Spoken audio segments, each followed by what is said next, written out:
You know what? Recording in the summertime is a nightmare in this house.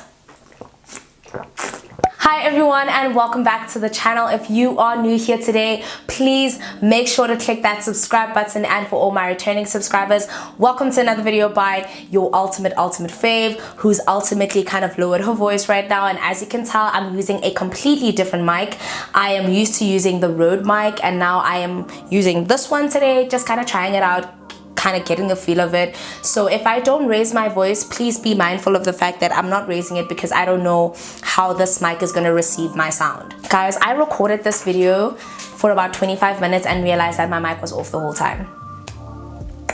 The ghetto, child, the ghetto. Anyway guys, I am so happy to be doing this video as the very first video of my 2022, and one of the reasons why I'm so excited is because I have gotten this question from so many females in my comments, via email, in my DMs. Like, everyone is constantly asking me, what is the goal? How do you set? How do we get here? How do you move? How do you become a good YouTuber? How do you get your life together? What do you, like, there's just so many things people have asked me about goals and setting goals and planning goals and manifestation. And the reason why I couldn't answer you guys prior to this moment is because I myself didn't know what I was doing, but I eventually got to a point where I saw my life do a 180 in a year. No, not a 360, because apparently when you do a 360 you go back to the very beginning. But if you think of it from a holistic point of view, when you do a 360, you're kind of doing like into your brand new self. But I kind of get it, obviously, from the mathematical perspective. But you know, yes, I was one of those people who said my life did a 360 when it actually is supposed to do a 180. So that's actually why, you know what, do you want this video or not? I'm very excited for this video to be my first video into 2022, where I basically get to give you guys an idea of how my life changed in a year. And when I say that, by the caption of the video, you guys can see from YouTube to television, that is literally what happened in a space of a year in terms of like my career, my life. And I basically just kind of want to shed light on what I did and how I got myself to this point. For anybody who does want to jump into the YouTube space, for anybody who is feeling a little bit like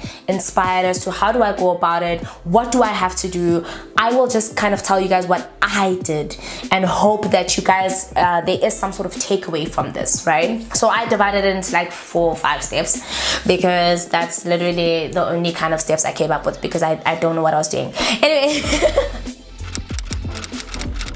The first thing that I really want to touch on is about setting your goals. Now, I know that you guys have probably heard this from every single person who talks about goal planning and setting and set your goals, set your goals, set your goals.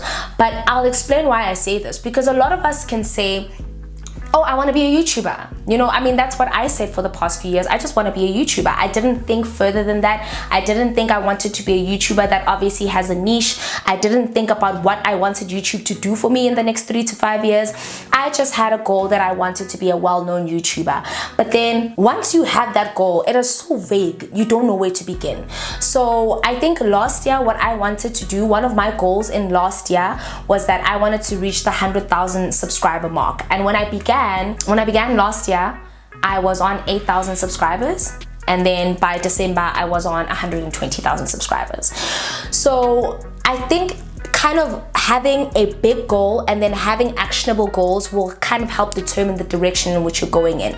So I wanted to reach 100,000 subscribers, and what did that entail? That entailed me obviously working my ass off. And when I say my ass off, I had the craziest, most chaotic upload schedule. I would upload 4 or 5 times a week for like consecutive weeks, and then I would take 2 weeks off to upload once a week. Sometimes I'd go for like 2 weeks without uploading. So my upload schedule was really chaotic. But having that goal about wanting to reach 100,000 subscribers kind of enabled me to really make that dream a reality by uploading and kind of cementing myself in my audience's mind, for my audience to know that within a week we're going to get 2-3 videos from Naledi, or Naledi story times are great, let me go back and look and see if she's uploaded another story time. You know what I mean? My goal to get to 100,000 subscribers was fueled by getting the plaque granted, but it also fueled my desire to work and get to that point, you know.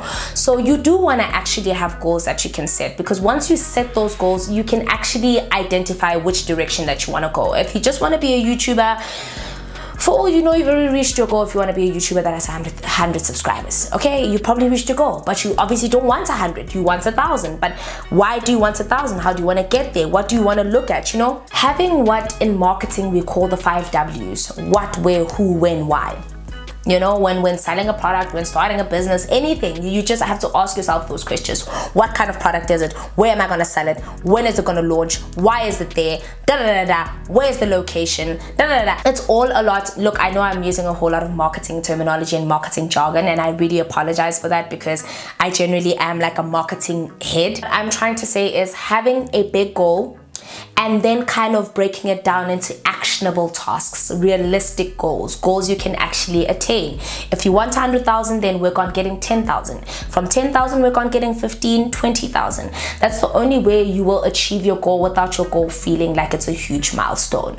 So you want to set your goals, and then you want to set actionable goals just underneath the big goal, you know? I literally superseded my goal when I think I hit 100,000 subscribers in like October. So I wanted to hit it by November, my birthday. I actually wanted to hit it by the end of the year. I really didn't have a solid plan as to when I wanted to get there, but I knew I wanted to get there closer to the end of the year because that's what seemed manageable, realistic.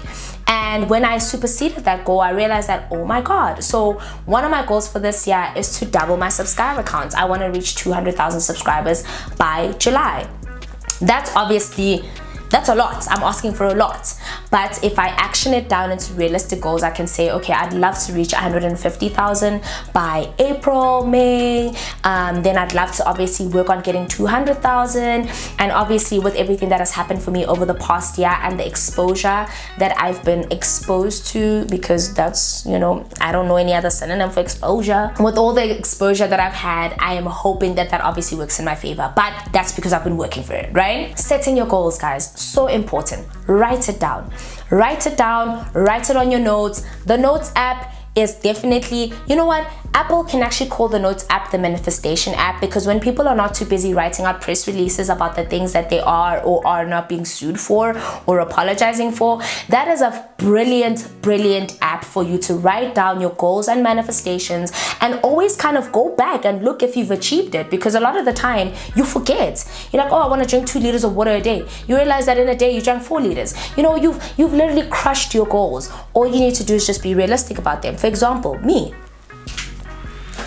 I'm on my 2nd bottle of 2 liters of water, but that's only because I can't drink anything else. Detoxing. Now, the next step about planning, goal setting, manifestation is that you actually have to devote time to those goals. Now, I know, again, this is something you haven't heard before, but what a lot of people fail to realize is that, yes, you do need a whole lot of hard work and a whole lot of passion. Okay, you need to be passionate about what you do. Hard work, it requires some sort of passion. You know, sometimes work can feel like the worst thing ever. Even entrepreneurs go through slumps in their times where they feel like they don't know what they're doing, but they're doing it because they know that this is something that they're passionate about. You really need to find something that you're passionate about. And I'm going to emphasize the word passion throughout this video, because I do feel like what a lot of people forget is that a lot of the time when it comes to really working on something you believe in and becoming an expert in those 10,000 hours, a lot of it involves a certain degree, a certain level of passion. Because if you don't have that passion, you don't have that desire, you don't have that burning fire in you to wake up and do something, and then you don't do it. Right? So I think devoting the time, especially for anybody who wants to be within the YouTube space, you really need to devote the time. You need to devote the time to YouTube. You really need to devote the time to actually creating those videos, releasing those videos. You need to devote financial energy, mental energy, physical energy. You need to understand that people who become YouTubers, actually, it becomes their career because it takes up so much of their time.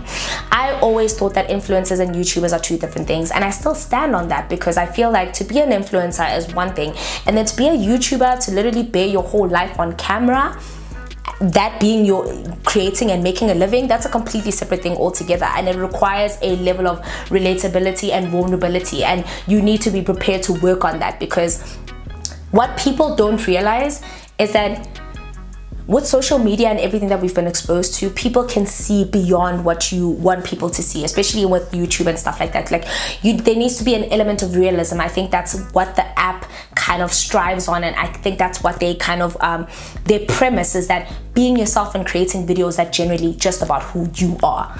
So if there's anybody who's jumping into the YouTube space, you really need to prepare yourself to work, put in the time, put in the effort, create those videos.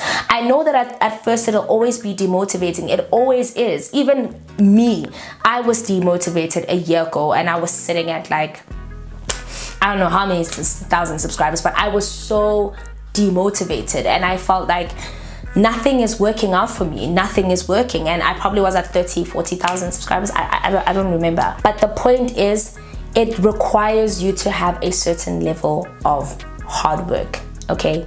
It's especially if you want to be a YouTuber, especially if you want to make it in this particular space. Not obviously to be a YouTuber, to be something else. If you want to be a YouTuber, like a full-time YouTuber, then be mindful of that particular element. And then another element that I really want to touch on in terms of goal setting and manifestation and planning, and this is with regards to anybody who wants to be in the YouTube space, is to be unique and to be yourself. I can't emphasize on this point enough, because I feel like everybody has been down this road where we've tried to be like those that we admire, and we've tried to be like those that we idolize, and we've obviously tried to take the recipe, sprinkle by sprinkle, parsley by parsley, and in most instances where that would work, it normally falls down the wayside. And I know I've said this before in a previous video, but I do urge any of my followers, I know how easy it is to jump onto the YouTube space and be a beauty influencer. And I'm sorry for using beauty, because I really am in the beauty space. I'm really not shading anybody. But I know how easy it is to go into that space and be that person. But I am telling you right now that if you go into that space because you believe that your counterparts are moving at a rapid pace, then you're going to be in for a shock of your life, where you actually don't move as fast as your counterparts, and if anything, your counterparts will just keep moving faster than you, because the algorithm will put them above you. But you know, I ain't finna do that. I ain't finna break your spirits. Like, I'm not here to really break your spirits, you know. But from a personal point of view, I told you guys a story where when I began YouTube, I began in the beauty space. I was passionate about makeup. I still am passionate about makeup. But over some time, a little over a year ago, I realized that I was more passionate about mukbangs and storytelling and story times. And also, when I realized this, I wanted to be known for something different on the YouTube space. Not to say that what people were already known for wasn't good enough, but for me personally, it didn't really represent what I was passionate about. And I wanted the Naledi official brand to be associated with something. So in terms of like a perceptual map, and from a perception point of view, I wanted people to associate something with me on the space. Like, you think of beauty, you've got your YouTubers for that. You think of hygiene, health, you've got your YouTubers for that. You think of finance, you've got your YouTubers for that. I wanted something to be unique to me. And that's when I started looking at what I really enjoyed watching on YouTube. I really went into my videos, because obviously there is an algorithm where YouTube checks out what you enjoy watching. And I realized that I loved mukbangs. I loved telling stories, and that's what I capitalized on. And that's when I started seeing the returns, because a lot of people realize that this is something she's generally good at, and this is something she genuinely enjoys. And I'm not doing it obviously as a point to, you know, views or whatever. We've all been down that road where we've done something for views, or we've done fad videos to get subscriber counts and things like that. And 99.4% of the time, it rarely ever works out. It works out for other people. I can tell you now with no doubt in my mind that I don't have one viral video. I really don't have a viral video. I haven't had a viral video that's had 1 million, 2 million, 3 million views. I haven't had that. So not everybody gets the opportunity to get a viral video. So I just want my followers to be mindful of the fact that, you know, if it happens, it does, and you're on luck's side, lady luck's side. But a lot of the time, you really will see the results with hard work, because there's no going down below that. If you've done 5 videos and you've released them and they've all got 50,000 views, then you've got 50,000 views. Whereas then you'll have one video that has 1 million views, but then your other videos have like 12,000 views and da da da. Like, you know what? All I'm saying is, You can never ever you can never make a mistake on the numbers when it comes to hard work. Hard work always speaks for itself. I'm telling you, no matter how many times you want to give up, hard work always speaks for itself. So work hard, keep your head down, be unique, find something that you're passionate about, go on your YouTube app, find out what people do on YouTube, find out the kind of things you can do. If you want to get into cooking videos, if you really want to like capitalize off of that, then do that. But I'm telling you that there literally is a audience for everything on YouTube. And even to those who are not even in the YouTube space, you really do want to have a sense of unique being. I think one of the reasons why my life did such a turnaround was because I always told myself that I would stay true to my personality. I knew that a lot of people thought I was loud and abrasive, and a lot of people had a lot to say about my personality in terms of how I speak, in terms of how they think I uphold myself. But I kept to myself and my values and my beliefs, and I can tell you right now with no shadow of doubt is that it's my loud personality, it's my crazy laugh that has had brands back me with their chest to this moment. You understand? And I'll always be grateful to those brands that took a gamble on me, because it's all it takes is one brand to take a gamble on you. One brand to trust their brand in you, and it changes your life forever. Like for example with Channel O, like it changed my life forever. And also at the end of the day, it gave me an opportunity to expand my skill set, you know, to really work on something that deep down I knew I had, but I didn't think that it was TV worthy. I didn't think that it was social media worthy, because people always had a lot to say about how they think I carried myself. So I also began to think that it's fine. I don't belong there because maybe I'm not poised enough. But at the end of the day, one thing you need to understand is that being you is your superpower. And I am so irritated with myself for saying this, because I know that I said it before, but if anything, let me be the living testament of that being yourself is your superpower, and no one can take it away from you. No one. The next thing that you want to do is definitely, well, I think that's most of what I said, put in the work and develop a routine. For me, I think one of the things I've really enjoyed doing in the past year is definitely working out, going to the gym. I've really been enjoying cleaning the house. It actually helps me de-stress. I was someone who used to live in lots of clutter, and I think that's because when you come from a family of lots of siblings, when they normally do things for you and you just become accustomed to not really doing anything, so being scruffy. So once I started living by myself, I couldn't live in an environment where I used to leave my clothes on the floor and I would come back and they were on the floor. You understand what I'm saying? So it kind of forced me to declutter my house, but it also forced me to declutter my mind, my space. I literally lived in a cluttered mind in terms of my mental space. I was going through a horrible breakup.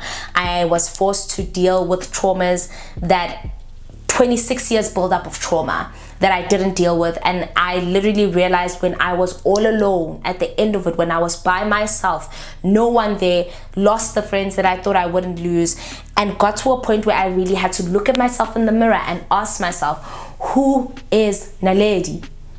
That's when I had to really face life's harsh realities. You know what? It's so easy to fall into a rut when you've got like a cluttered space in terms of mentally and physically, when your place is cluttered and things like that. And I know that obviously me saying this, it doesn't apply to everyone, but it applied to me, because I would just sit and be in like a depressive state and not want to go anywhere and not want to do anything, and I just drink and I just eat really bad food, and I just comfort myself with all the self-pity.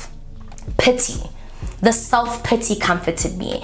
And then I knew that at some point that I didn't want to be this person anymore. I had gained so much weight. I literally looked like a balloon. I'll show you guys a picture of how I looked a year ago at this point, and I'll probably put it right here. I looked like a balloon. Life was starting to pick up, but I was not happy. I was not in a point where I was physically, emotionally, mentally, wholeheartedly happy. And a lot of that happiness has to do when you obviously decide to declutter yourself. So I clean, I journal now, like I find a routine, I go to the gym, like I really just want to find out who is Naledi, what are her hobbies, because I lost all of that. I lost all of that in not knowing who I was or where I was going. So for the first time in 2022, I can tell you right now with my chest, I still have no idea what Naledi likes in terms of hobbies. I know she likes drinking, but she has to let go of that. And then I am finally in a space where I can tell you Naledi knows where she's going business-wise. Naledi is finally someone that can say no to something that makes her unhappy. Naledi is someone who can stand her ground. Naledi is someone who doesn't lose her temper towards people. Naledi is someone who treats people with love and respect. Well, I generally do that. But now, even when it's repaid with disrespect, choose peace. Choose peace, because I realize who Naledi is and what she brings to the table, and I no longer have to explain myself all the time. So that's why I'm at a point where I want to do this video. That's why I'm at a point where I'm trying to get you guys out of that funk, because I know that funk, it sucks. And I just need you guys to remember that it's literally just that, it's a funk. But at some point, you need to be willing to take yourself out of that funk. And you guys took me out of mine, so the least I can do is take you out of yours. Please can I take you out of your funk? And yeah, guys, that's literally what I do. This is how I keep to myself. I think within the last year, kind of implementing these things from obviously a financial, mental health kind of view, I have managed to lose weight. I've lost weight. I mean, I gained it a little bit back though in December, but I'm back at the gym now again. I've lost weight. I look healthy. My bank account is great. I mean, I managed to save 100,000 rand, 100,000 smack runes. I mean, it was that or Cape Town, bro. And you know what? As much as I was trying to like jack and jive, you know, I was trying to be about the babies, I kind of realized what I wanted to do, and I knew that my goals weren't centered around me going to Cape Town at that point. And not to say that anybody who went to Cape Town didn't have goals. Those people already know where they're going and they're solidified in their dreams and their futures. But with me, I wanted to devote money to something else. I wanted to work on other things in terms of Naledi M Official, the brand. So I chose that over a good time, which I would have enjoyed considering the work I put in, but I know that there will come a time for that. But from in the past year, I can tell you guys that so much has happened, and I do want to create a platform where I start educating you guys on exactly what I did, so that you guys can, you know, I don't know, take away something from this, maybe learn something, implement it in your everyday routine. If you guys do want to know how I actually saved that much money, I saved it in a short period of time. Yes, I was very strict in terms of my money use, so I will put that down there. But if you want a video that is dedicated just to how I saved that money, comment down below and let me know. But until then, yes guys, that is the 2022 video of goal planning, setting your goals, manifesting your goals, saying your goals out into the universe, also using your notes app. You know, when that app is not too busy being like a PR press drop for people who are apologizing, calling each other out, suing each other, it is a really great manifestation app. The notes app is great because once you write it down, we normally forget things. You're like, oh, when I grow up, I really want to have my own hair business, and then you forget about it. You tuck it away somewhere with the other manifestations that you forgot about. But if you have it on your notes app and it's something you can see throughout the course of the year, because we go on our notes apps a lot, I promise you guys it makes that much of a difference, because you remember it once you see it, once you're exposed to it all the time. But anyway, I am done rambling. That was just a little bit of like a goal setting manifestation, what I do to kind of get myself ready for the new year. I would like to say thank you so much to everybody who's subscribed up until this point. Thank you to everybody who's probably subscribed because of this video. I'd like to say I love you guys so much. I do hope to give you guys more informative videos throughout the course of the year, because I do want to create a lot more wholesome content this year, and content that will tackle the everyday woman. I want to go back to why I began, and a lot of it has to do with tackling things that real women face. And you guys will see, because I will be releasing a kind of new segment on my channel, and it's going to be called Things I Struggle With, and the new episode will be coming out this week, so look out for that. But until then, I'd like to say I love you guys so much. I can't wait to begin this journey with you of self-discovery, self-awareness, but most importantly, self-love. But that is your ultimate fave signing out on this video. I love you guys so much, and I'll see you guys on my next manifestation video.